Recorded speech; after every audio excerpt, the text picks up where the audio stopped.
YouTube and welcome to HeyClaireUK. I hope everyone is watching the World Cup at the moment in South Africa because it's really good, really exciting. Not very good for England, but oh well. The World Cup though, it's got me thinking how an event like in South Africa can bring like the countries together, and it helps you to celebrate our differences like from around the world. And it got me thinking that about an anime which I think tries to do this. I'm not going to say it succeeds, but I do believe it tries in a very sincere and funny way, and that's Hetalia. So what is Hetalia?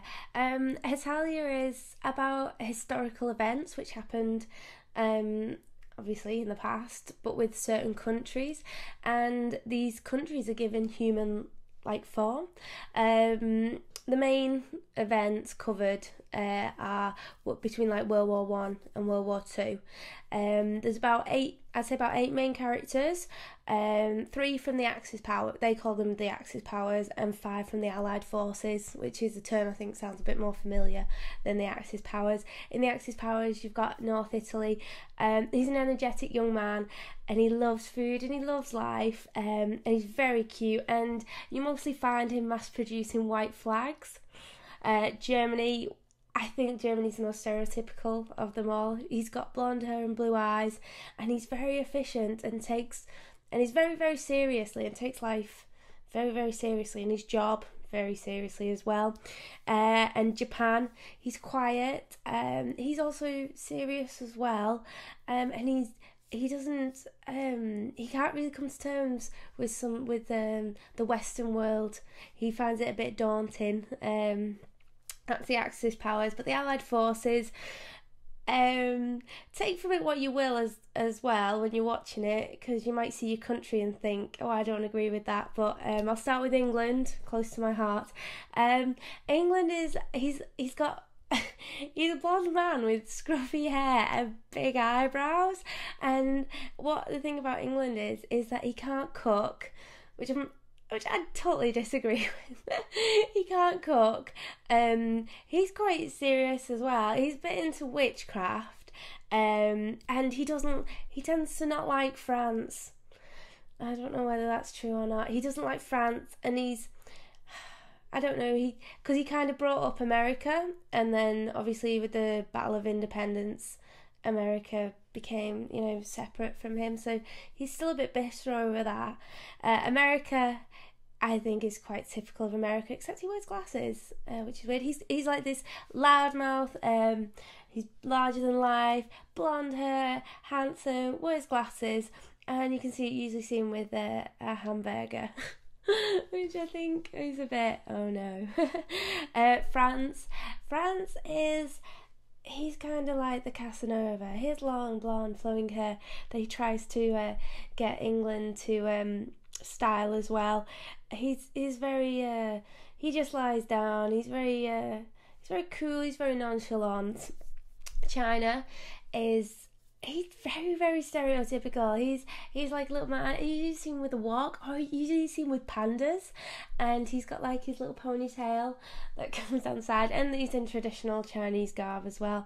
And Russia is the tallest of the of all the Hetalia characters, and he's very, very scary as well. All the countries really do seem to be scared of him, but it's very clever what they've done. And these aren't the only characters. There's been about in the manga as well, there's like 40 that have been personified, but you do need to watch it. Now, the good thing about the anime, even though it's 60 episodes, they're only 60 plus episodes, they're only 5 minutes each, so you have like a very, very brief kind of snippet of history of what is going on. And what they refer to as when a country like sort of invades another, they get them to live in their house, and that's what they mean by when you invade someone.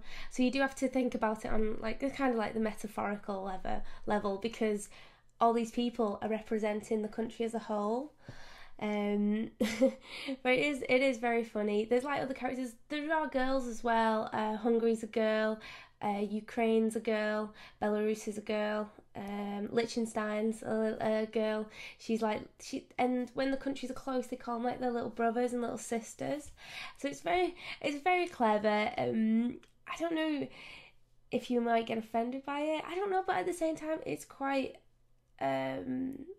educational, because I've learnt something, and I will post a link to it in the box down below, that England actually has a little country living off it. Well, apparently a country, and it's called Sealand, and I had never ever heard of it. And in the anime, he's portrayed as like a little boy in like a little sailor, in a sailor outfit, and it's like this country, and I was like, I thought they'd just made it up, but they haven't. There is something off the coast of the east coast of like England, near the south, near Norwich, I think. It's called Sealand. Check out the website. It used to be an old little like a fort or something, in the World War II, and obviously the war ended. We didn't need it anymore, so a family moved over there and claimed it as their own. They have passports, like currency.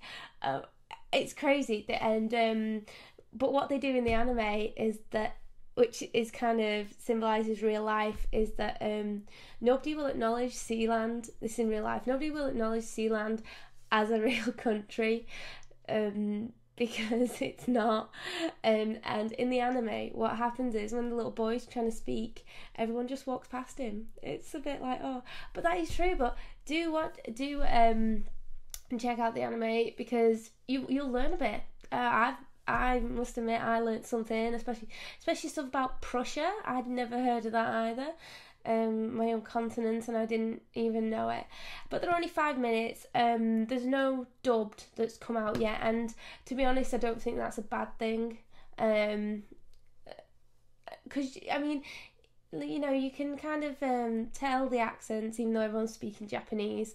And I don't know if I'd want it dubbed. I don't know. I do have a love-hate relationship with it being dubbed, but I do think it's a nice little anime to watch. It's very funny. There is a bit of sexual tension between Italy and Germany, and France and England.